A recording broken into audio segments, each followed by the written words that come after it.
What's up everyone, Time Gaming here. Welcome back for another Division 2 build video. Yes guys, build video. I've been testing builds and weapons for like the entire night, and I've made a lot of videos, but this is the one I'm going to upload it first because this is really easy to make. Even though I'm holding an Eagle Bearer, I'm still saying this is easy to make. And I can see I'm standing in a mission. I've already completed the Potomac Event Center, and honestly I never had so much fun in a mission after like Warlords of New York expansion. I feel like I'm back in TU5, TU6. This is so good, and all I can say, assault rifles are back, guys, and assault rifles are doing way too much damage. It's really fun to use them. You no longer have to rely on rifles or LMGs anymore. You can use it if you want to, but since assault rifle is also a viable option, I'm going for it because it's always been my favorite weapon. Assault rifle always been my favorite weapon. The game was forcing me to use rifles and LMG, which I never liked it. So I'm happy that assault rifles are back, and I'm going to use assault rifle all day. So first things first, the build. There you go. Like I said, it's easy to make. It's a 4-piece negotiated dilemma build, so it's really easy to farm. And 2-piece Walker Harris. I'm using the new brand set because I wanted to test things out. Now this is, I'm going to tell you first, this is not the best like damage output build or like the best build or anything. It's just I'm testing this build and this is doing good damage. And we all know negotiated dilemma does that marked enemy damage, but no like weapon had enough damage back in the day to actually utilize the damage that negotiated dilemma does. And it wasn't really shining, if I should say. It wasn't shining, but now it is. It's doing good damage. It's doing way good damage, actually. It's really nice. So that's why I'm using the Eagle Bearer, because Eagle Bearer is hitting 115k on this build. Now if you don't have Eagle Bearer, even 115k, I don't have like any Fenris pieces. Imagine that if I had Fenris. So if you don't have Eagle Bearer, you can use custom P416 with 107k damage over here. And since it's a high end, it gives you the advantage of using talents, and you can change the attributes to your choice. You can have damage to armor here. You can use talents, whatever, like strained or like ranger or anything. You can also use G36, military G36, because basically these two weapons, the custom M44, custom P416 and military G36 are actually similar to Eagle Bearer because of the RPM and the damage. The total damage is really high. But if you use like M4, I guess, and FAMAS, the damage will be, I think, 15k to 20k lower, which I don't recommend. So if you don't have Eagle Bearer, you should go for any of these two weapons, and it's going to do nice damage. But you can use anything you want. Clearly, this is like a template I'm showing, and this is doing good damage. So yeah, I'm sticking with this. The secondary, I'm using the Urban MDR. Like I said, I'm testing stuff. So Urban MDR is actually doing good damage. And since it's like a faster, like higher RPM rifle, it does more damage. Plus, with the negotiated dilemma marked shots, you can actually mark enemies pretty fast with this weapon. And since it's a rifle, it does more damage. And yeah, that's what I'm going for. I have damage to target out of cover, so I have some multiplicative damage on this rifle, and I have strained. You can also use your old classic M1A or Baker dozen if you want to. I don't think why not. You can definitely use it, but I'm testing different stuff, so that's why I'm going for Urban MDR and see how it can do. But it's actually doing good damage, and I'm happy with this. With this build, I can actually hit about 1.4 million on a body with this Urban MDR, which is really nice, right? For the pieces, straight away, I don't think there's nothing to show on the negotiated dilemma piece, but I'm still showing you because some of you might get confused with the crit chance and crit damage. So first thing, you need to add crit chance on your build. Okay, first you have to make sure your crit is capped to 60 or at least close to it. So then you can go for crit damage. If you don't have enough crit chance, then no reason running crit damage. Okay, so just go for crit chance first of all.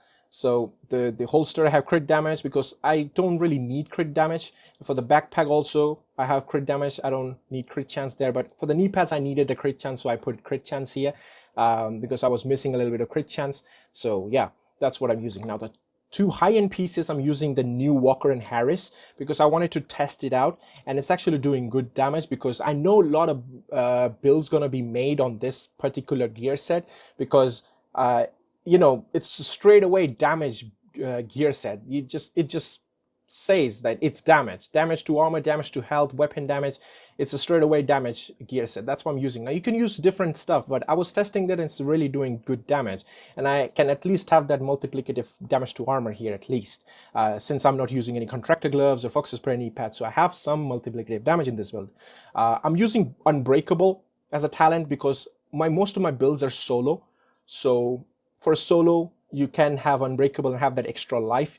Even though you can kill NPCs faster, the NPCs do damage a lot, especially those gunner NPCs, the heavy NPCs. They will do a lot of damage, and Unbreakable will save your life in the long run. But if you want to go straight damage, you can use Obliterate to get more crits. You can use Glass Cannon.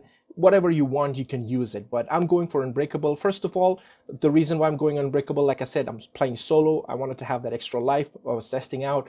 And second, this is the only piece I have. If I had a different Walker Harris chest piece with all these stats, I would definitely swap the Unbreakable to like Obliterate, like I said, or Glass Cannon. I'll test that out. So yeah, that's what I'm going for. Now the gloves, weapon damage, crit chance, crit damage. Crit chance is a little low, but this is the only gloves right now I have farmed it. So I'm going to farm for better one, and then of course my crits will increase as well.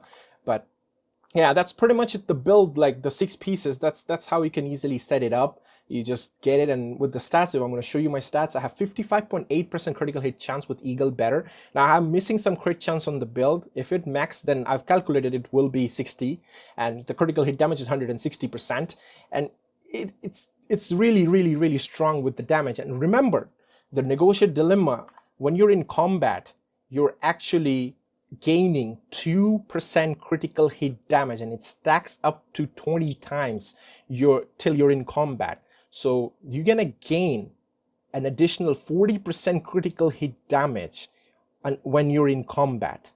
And the reason why I'm using the backpack of Negotiator Dilemma is because of this talent, Critical Measure, because your marked enemy will now hit by 100% of your weapon damage. So instead of 60, you get 100%. Plus, this is an easy build to make, so it saves you the hassle of making, farming for this perfect pieces like weapon damage, crit chance, crit damage, like Vigilance or Versatile or Composure. It saves you the hassle of farming the high-end backpack. So you can just slap in a Negotiator Dilemma backpack, and you not only get that additional critical, that marked enemy damage, you get that 4-piece damage with when you're in combat, you do 40% extra critical hit damage. So that's why we get so much damage with this build. And I also do have multiplicative damage, 5% damage to armor because of this. Now, if you use a high-end weapon like this one, you can actually use damage to armor in the attribute, and you can go like Strained, Ranger, like I said, you can use that. So that damage to armor plus the damage to armor of this will be actually more damage to armor than you can get it from Contractor Gloves. Where do you go? Yeah, 8%. You can actually get more than that. You don't have to use Contractor Gloves or anything.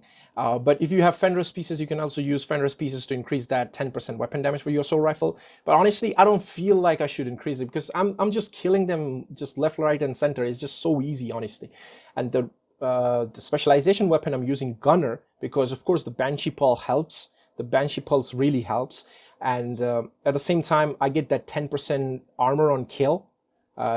Because this is basically I'm running in solo, so that armor and kill also helps me. There's multiple things in this gunner specialization that actually very helpful, especially for console players as well. When you stay in cover or you like stand still, you get that weapon handling, so that's also helpful. And yeah, I mean that's pretty much it. The build, guys. It's really that's it. I mean it's quick and fast build video. You don't have to wait for like so much minutes to actually tell you, but I played this mission, I had so much fun, and just try it out if you have it. Negotiator Dilemma is really strong, and with those marked enemy kills, it's multiple kills in the same time, like one arrow killing 2 buds, or actually 3 in case of Negotiator Dilemma, because you can mark up to 3 NPCs. But you can mark up to 5 NPCs if you use the chest piece, but we're not going for that. So yeah, that's the build, guys. Try use it. I'm pretty sure I didn't miss anything right on the stats. If you want to see my weapon damage, so 94.4% all weapon damage and 29% assault rifle damage. So yeah, I mean that's a lot of damage right there. And try it out, have fun. That's all I'm gonna say, and that's pretty much it for the build video. And I'll see you guys in the next one. Till then, peace. Have fun, guys.